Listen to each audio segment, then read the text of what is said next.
Kumquats are luscious. And they're like an inside-out orange because the sweet part is on the outside while the tart part is on the inside. I love to make kumquat rosemary marmalade. It's delicious served atop goat cheese on an open-faced sandwich or as an accompaniment to all kinds of roast poultry. I start by cutting off 2 or 3 slices off one end, 2 or 3 slices off the other end, and then I see a seed here and I'm going to pick that out with the tip of my knife. Look on the other side, there's another one. And then I'm going to cut that last center section in half. I've got about 26 kumquats or 12 ounces. Over here I have some simple sugar syrup that was made with 1/3 cup of granulated sugar and 1/3 cup of water. And I just simmered that until the sugar dissolved in the water. And now I can go ahead and add my kumquats.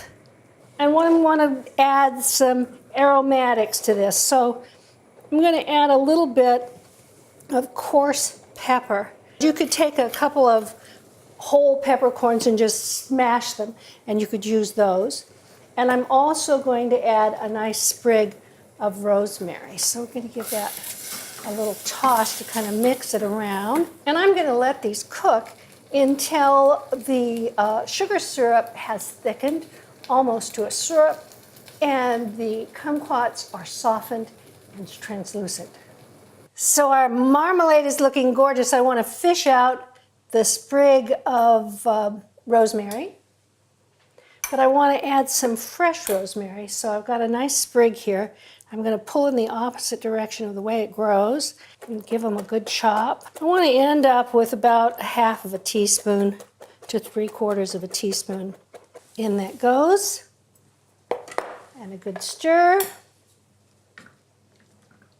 We're going to use the marmalade I made yesterday because we want it to be nice and cooled off to make this open-faced sandwich. And I have a piece of rustic bread here that I have toasted. I like to toast it so that it's really crunchy on the top. And then we've got some goat cheese. And if you're not a goat cheese fan, you could use cream cheese. And I think you could even use something like a nice slice of Havarti. And now, some beautiful kumquat rosemary marmalade. So you've got all kinds of flavor going for you here. So how nice is that? Easy.